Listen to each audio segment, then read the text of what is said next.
A paz do Senhor. Em nossa meditação e exposição da carta do apóstolo Paulo a Tito, chegamos ao terceiro capítulo, aonde Paulo faz alguns ensinamentos para o viver em sociedade, uma explanação prática do evangelho aplicado pessoalmente, o relacionamento entre aqueles que não andam em conformidade com o evangelho, alguns conselhos de Paulo para com os servos de Deus, para com a igreja, a Tíquico, e uma bênção final que nós recebemos através da graça de Deus. Começando diz assim: admoeço-se as que se sujeitam aos principados, potestades, que se lhe obedeçam, estejam preparados para toda boa obra. Que ninguém infame, nem sejam contenciosos, mas modestos, mostrando com toda mansidão para com todos os homens. Está vendo? Paulo está falando que nós que vivemos em sociedade, nós temos que nos sujeitar, sermos obedientes, prontos para boas obras e nos aplicarmos a ser útil à sociedade, pessoas exemplares, pessoas que expressam na vida uma vida transformada, uma vida que foi impactada pelo Evangelho e que anda conforme o padrão e o modelo das boas obras, daquilo que traz um bom resultado e daquilo que atrai as pessoas para se desviarem daquilo que é errado, contradizentes e até contrariando a lei para viver uma vida exemplar e modelo. Paulo fala que nós devemos ser aqui modestos, que vem de epiríquias, que significa clemente, gentil, tolerante, conciliador. Essa é a nossa maneira na sociedade. Gentil, clemente, tolerante e conciliador. Procurar conciliar, promover a paz. E mostrando toda a mansidão que vem de prautes, do grego, que significa gentileza, humildade, cortesia, ter consideração para com o próximo, para com as pessoas e para com todos os homens. Resultado, teremos uma vida quieta, sossegada e abençoada na presença de Deus e promoveremos uma sociedade equilibrada, justa e que trabalha com todos. Embora isso é difícil, sim, isso é quase impossível, sim, mas o Deus impossível está conosco, habita em nós e nos ensina esse modelo. Nós temos que ser cidadãos exemplares, porque somos servos de Deus, participantes do Evangelho e temos o poder do Espírito Santo em nossas vidas que nos capacita a viver dessa maneira, desde que as autoridades e as leis não contradigam a nossa vida com Deus, nossa experiência com Deus. Aí nós vamos rebelar, guerrear? Não. Aí nós vamos sofrer, mas sempre guardando os princípios da fé, porque poderoso é aquele que está em nós e a nossa recompensa, o nosso galardão vem do Senhor dos Exércitos. E aqui podemos até morrer, mas sabemos, somos participantes de um reino que jamais terá fim e em breve esse reino se manifestará. Então aqui é o conselho de Paulo para Tito, para que os irmãos vivessem em sociedade, na época o Império Romano, e fosse exemplar em todas as coisas, manifestando através das boas obras. Aí Paulo continua dizendo, e agora vem uma explanação completa do que é o Evangelho, a revelação do Evangelho e a glória do Evangelho, começando assim, primeiro a necessidade do Evangelho. Então Paulo diz assim: porque também, versículo 3, porque também nós éramos noutro tempo insensatos, desobedientes, extraviados, servindo às várias concupiscências e deleites, vivendo em malícia e inveja, odiosos e odiando uns aos outros. Quer dizer, uma vida que expressa a escravidão do pecado, a natureza pecaminosa, as consequências do pecado e o resultado do pecado, que era a condenação. Então, essa é a necessidade do Evangelho. E Deus que veio e com o tempo, ele sabe todas essas coisas, nos providenciou a salvação, nos providenciou o remédio e a nova vida por intermédio de Jesus Cristo. Então Paulo está dizendo, nós antes era dessa maneira. Aí o que Paulo nos revela para nós? A origem do Evangelho, onde que o Evangelho originou, que é o versículo de número 4, dando continuidade. Mas quando apareceu a benignidade e a caridade de Deus, nosso Salvador, para com todos os homens. A origem do Evangelho é a benignidade e a caridade de Deus, o amor de Deus, a natureza de Deus. Deus, ele é amor e tudo que ele faz é benigno, bondoso, expressa misericórdia, compaixão e graça. E ele é o Salvador de todos os homens. A origem do Evangelho está em Deus, no seu ser, na sua natureza e na sua expressão, por causa da maneira que os seres humanos viviam e o destino dos seres humanos. E nós podemos ver a base do Evangelho. A base do Evangelho está no versículo 5. Não pelas obras de justiça que houvéssemos feito, mas segundo a sua misericórdia, porque as nossas obras eram más, pecadoras, terríveis, e éramos por natureza filhos da ira. Então as obras de justiça dos homens religiosos não serviam, mas é a misericórdia de Deus. A base do Evangelho é a misericórdia, a expressão do coração de Deus para com o homem. E essa misericórdia trouxe um mover de Deus, que nos diz assim: nos salvou pela lavagem da regeneração e da renovação do Espírito Santo. Vem a salvação, vem uma transformação totalmente plena, gloriosa, abundante pelo Evangelho, na ação e na expressão do Espírito Santo dentro de nós, quando nós recebemos e cremos no testemunho de Jesus Cristo. E aí nos diz a revelação do Evangelho. Paulo diz que abundantemente ele derramou sobre nós por Jesus Cristo, nosso Salvador. Jesus Cristo é a revelação do Evangelho. Jesus Cristo é a plenitude de Deus manifestada em carne. Ele é a glória de Deus expressa. Ele é Deus conosco. E nele nós recebemos abundantemente como um derramar, um fluir, um agir da benignidade, da caridade, da misericórdia de Deus e do poder de lavagem, regeneração e renovação do Espírito Santo. Jesus Cristo é tudo em todos e preenche todas as coisas. Ele é o Rei dos Reis, Senhor dos Senhores, o nosso Salvador, a nossa redenção, o nosso libertador e aquele que há de reinar para todo sempre e que nos torna participantes desse reino. E aí nós recebemos o quê? O objetivo do Evangelho. Qual é o objetivo do Evangelho? É para que, sendo justificado pela sua graça, sejamos feitos herdeiros segundo a esperança da vida eterna. O objetivo do Evangelho é sermos herdeiros e a vida eterna, justificado por intermédio de Jesus Cristo, seu sangue. Que exposição gloriosa e preciosa que Paulo faz do versículo 3 ao versículo 8. Ainda não cheguei no 8, mas o que é o Evangelho, aonde mostra a necessidade do Evangelho, a origem do Evangelho, a base do Evangelho, o mover do Evangelho, a revelação do Evangelho e o objetivo do Evangelho prático na vida de todo aquele que crê e recebe. Diz assim no 8: fiel é a palavra, e isso quero que, deveras, firmes, para que os que creem em Deus procurem aplicar-se às boas obras. Estas coisas são boas e proveitosas aos homens, deveras, verdadeiramente, retamente, aplicando de maneira real. E o aplicar-se, procure aplicar-se, do grego significa prostemi, se empenhe, praticar uma atividade, exercer uma ocupação honrada, assumir a ação honesta e agir virtuosamente. Isso que é aplicar o que as boas obras, porque cremos em Deus, vivemos pela fé no Senhor Jesus Cristo e somos participantes da natureza divina pela morada, habitação do seu Espírito Santo em nós. Que revelação gloriosa e preciosa. E isso que deve ser pregado, proclamado, ensinado, anunciado.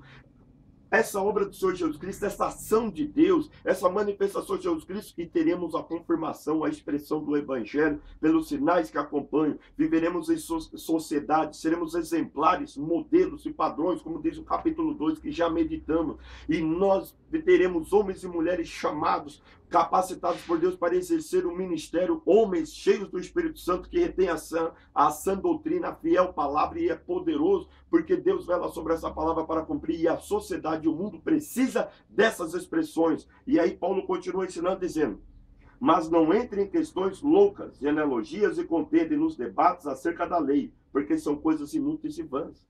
Não. Tudo que foge desse padrão, desse modelo que está escrito, que Paulo mostrou aqui, é questões loucas, é contendas, é debate, são assuntos acerca da lei que não produz coisas produtivas, nada, é inútil, vão.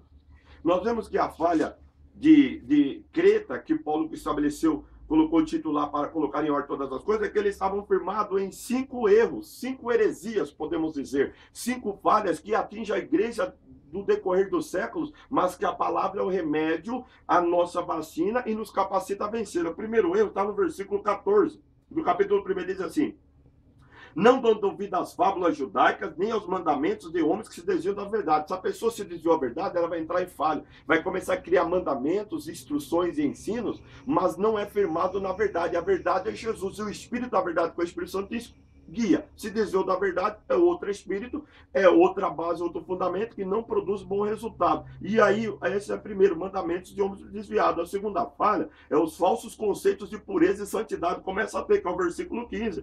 Todas as coisas são puras para os puros, mas nada é puro para os contaminados e infiéis. Além da pessoa ser contaminada, ela é infiel, porque ela não está firmada na verdade.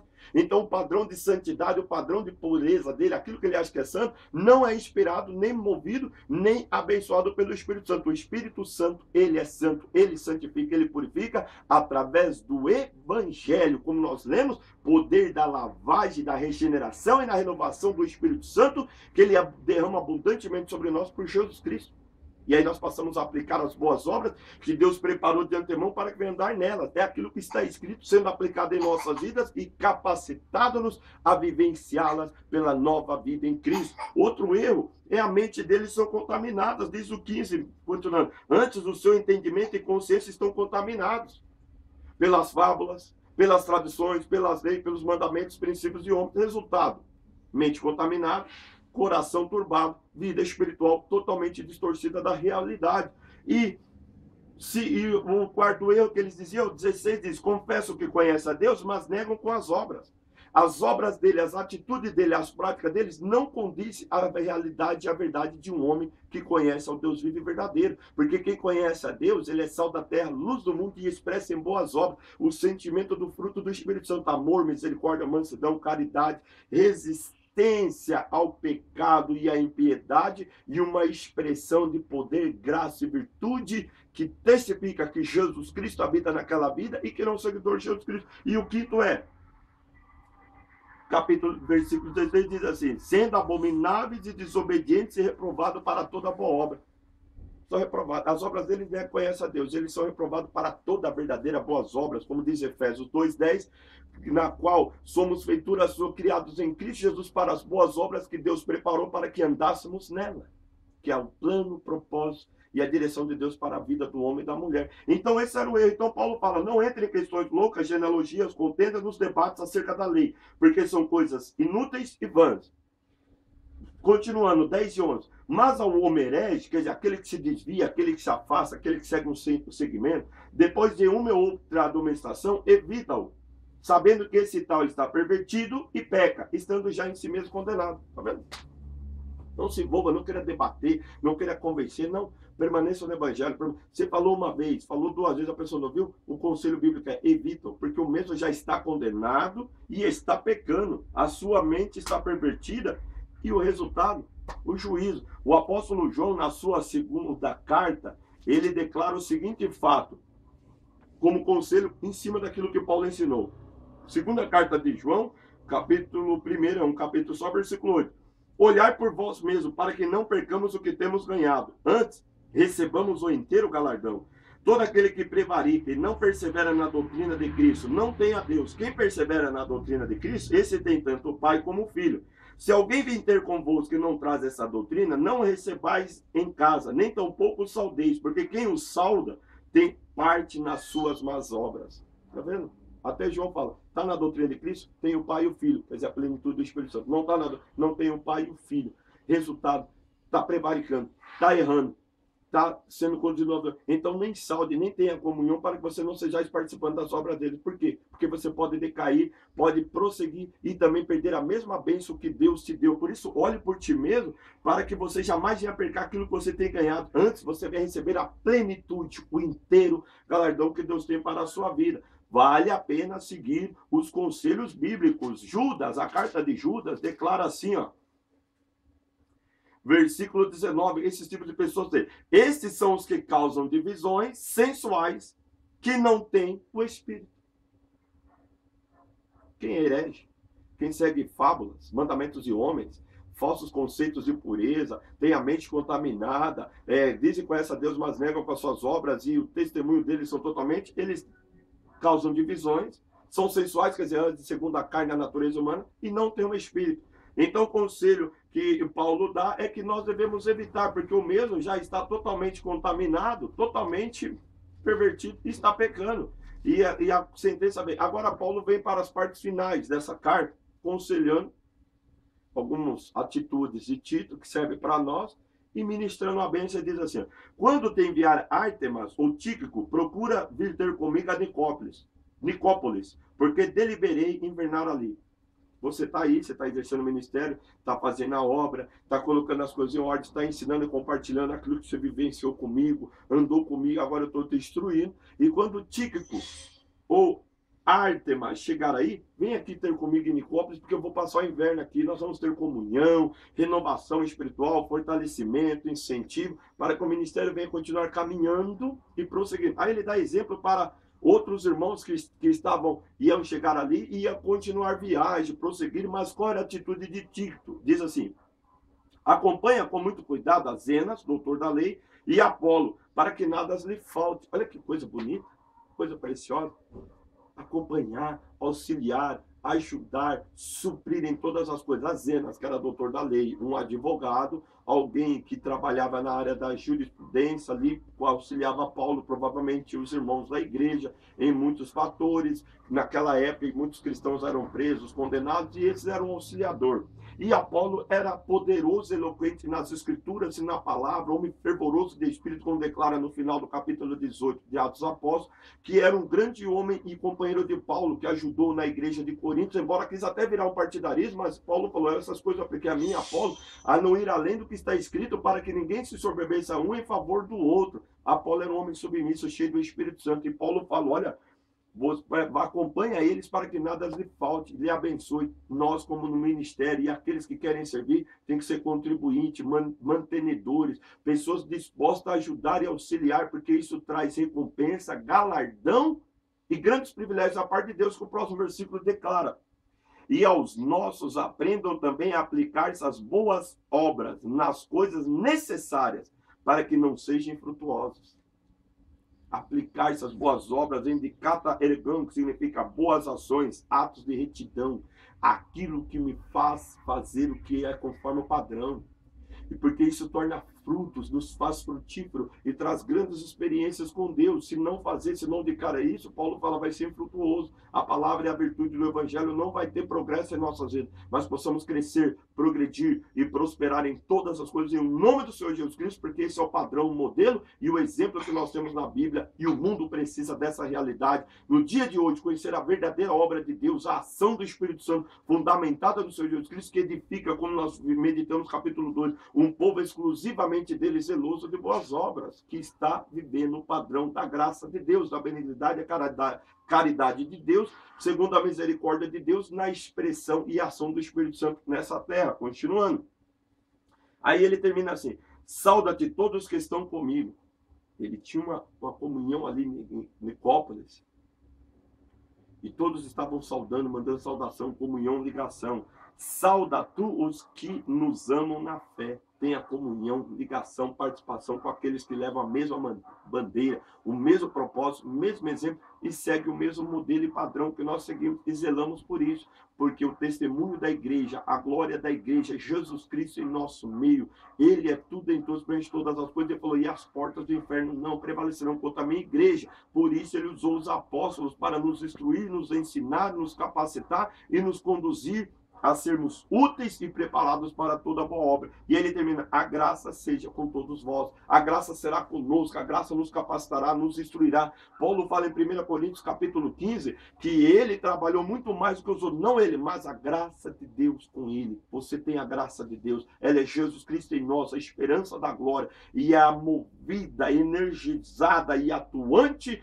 pelo poder do Espírito Santo de Deus. O Espírito guia, fala, instrui, capacita e manifesta e confirma o evangelho com os sinais que acompanham. Então aqui se termina a carta, aqui se termina essa epístola tão profunda, tão poderosa, tão prática e tão real e verdadeira e necessária para os nossos dias, de tanta bagunça, confusão, mas nós temos o baluarte, a coluna da verdade, o alicerce, a nossa bússola para sermos servos úteis, idôneos, santificados e preparados para toda boa obra, ministros do evangelho do Deus bendito, que manifesta a glória e a plenitude do testemunho de Jesus Cristo na terra. E para terminar, eu vou terminar usando o capítulo 1, mas com 7 verdades ministeriais que está ali escrito e que serve para todos nós, e eu uso como palavra penal. Primeiro, um evangelismo.